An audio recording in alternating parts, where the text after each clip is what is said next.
दोस्तों ये गांव है, इसीलिए बाउंड्री के उस पार या बाहर जो भी फूल दिख रहे हैं वो बचे हुए हैं। अगर ये शहर होता तो बहुत सारे भक्त हैं जिनके पास फूल की कमी रहती है और वो बाउंड्री के बाहर से ही जुगाड़ भिड़ा कर इन्हें तोड़ लिया करते हैं। और कभी कभी पशु भी गुंडागर्दी पर उतर जाते हैं। देखिए, खाने वाले थाली में ये छेद करने के लिए पाँव डाल दी हैं। माता हैं, लक्ष्मी माता। तो देखिए, जैसे कि यहाँ भोजन परोसा गया था और शायद किसी बात से ये नाराज़ होंगी, तो इन्होंने अपना पैर ही डाल दिया है अपनी थाली में, खाने वाले नाद में। हालांकि इन्हें लगता है कुछ शिकायत नहीं है, लेकिन ये भी कुछ खुश नज़र नहीं आ रही हैं।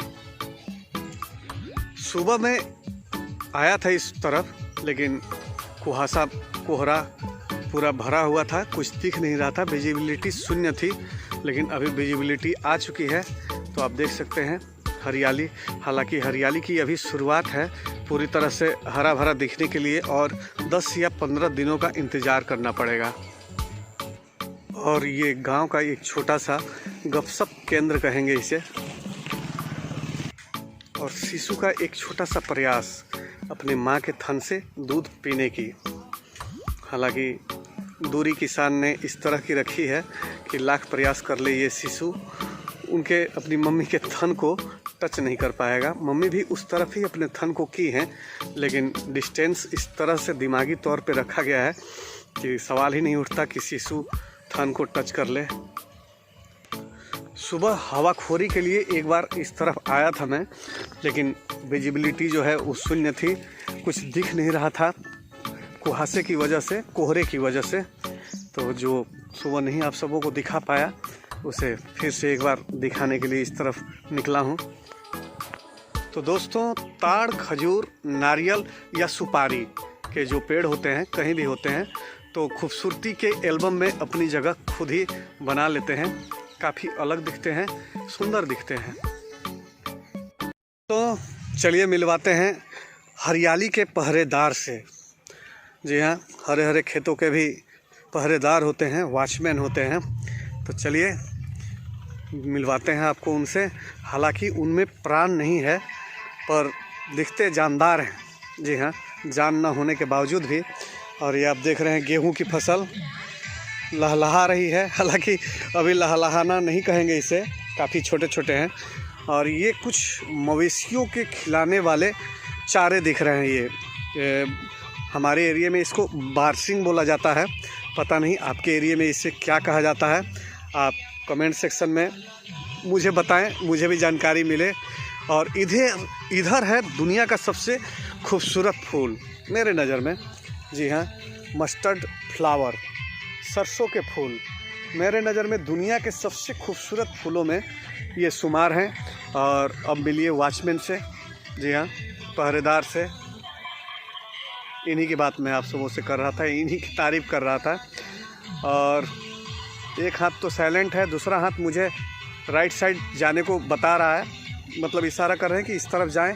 और इस तरफ क्यों बता रहे हैं? शायद ये गन्ने के लहलहाते खेत हैं, रसीले गन्नों के, तो उसकी वजह से ये इधर का इशारा कर रहे हैं और मुझे ही कर रहे होंगे। और इनके पीठ के ठीक पीछे मस्टर्ड फ्लावर यानी कि सरसों का फूल, दुनिया का सबसे खूबसूरत फूल, सरसों का फूल। तो चलिए खेतों के बीचों से थोड़ा और आगे चलते हैं। तो ये सामने सरसों का खेत और ये आलू की खेती। जी हाँ, आलू के ये हरे हरे पत्ते।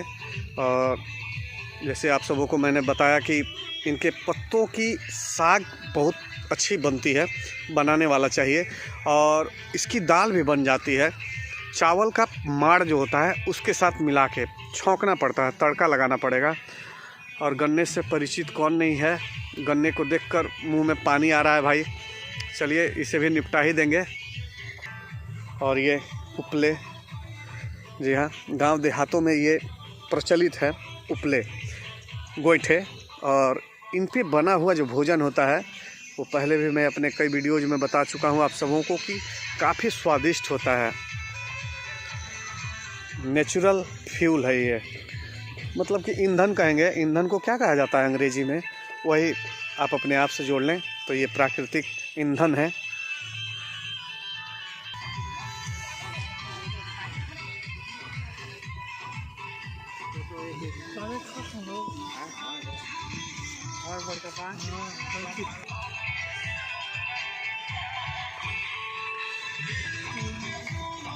मित्रों, ये कोई किसान की खड़ी फसल नहीं है, हालांकि फसल तो है, लेकिन ये मवेशियों के लिए है, मवेशियों के हरे चारे के लिए है।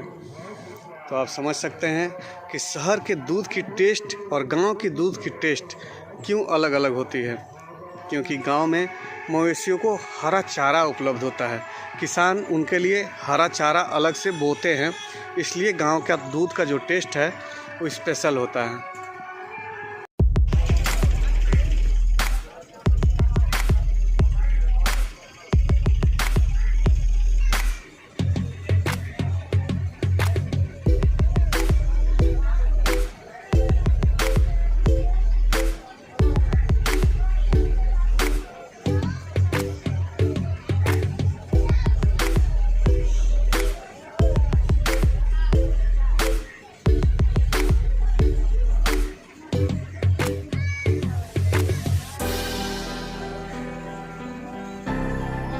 सुबह के कुहासे में आप सबों को नहीं दिखा पाया था, वो इस वक्त मुझे आना पड़ा दिखाने के लिए। जी हाँ, ये वही तालाब है जिसमें पानी फल के पौधे लगे हुए हैं, सिंघाड़ा फल के पौधे लगे हुए हैं। और वो आप सामने देख पा रहे होंगे भाई जी को कि छोटी सी डोंगी में, पता नहीं वो लकड़ी की है या एल्युमिनियम का डेग है, ये पता नहीं चल पा रहा है, लेकिन सामने वो भाई जी कोई नाव नुमा वो में बैठे हुए हैं और फल निकाल रहे हैं सिंघाड़ा वाले। तो काफ़ी विहंगम नज़ारा है।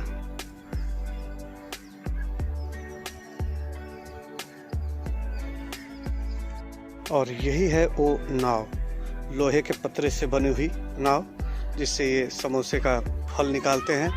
और एक नाव यहाँ भी आप देख पा रहे होंगे।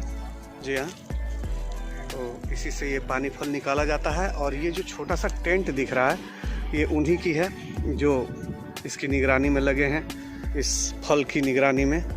तो काफ़ी कुछ है इसके अंदर शायद।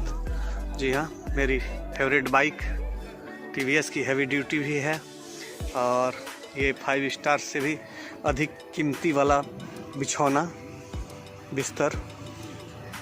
और सामने जो भाई साहब निकाल रहे हैं ये पानी वाले फल, इनको मैंने रिक्वेस्ट किया कि थोड़ा आ जाते करीब तो पानी फल भी देख लेते। तो वो बोले कि अभी तो निकलने में वक्त लगेगा, रोका हो भैया, रोका है थोड़ा में फेंका तारन। हाँ, तो उन्होंने बोला कि फेंक के आपको दिखाते हैं। तो चलिए, ये तो गिर गया पानी में। है यार भैया, है यार।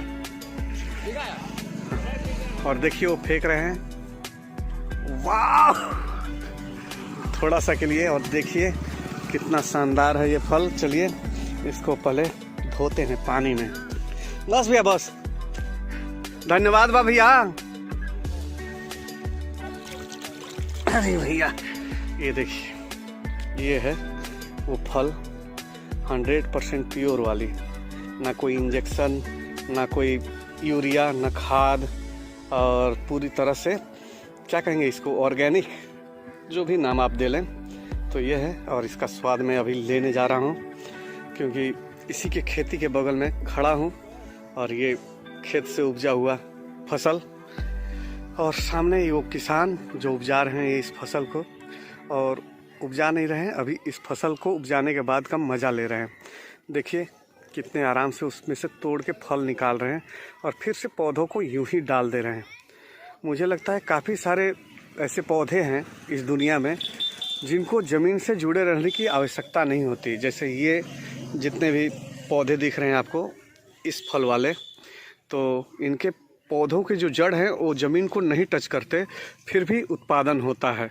यानी कि पानी में से ही ये अपने लिए ज़रूरी तत्व निकाल लेते हैं। और कमाल देखिए,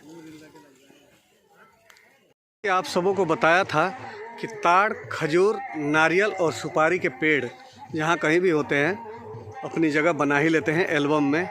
तो ये भाई भी बना चुके हैं।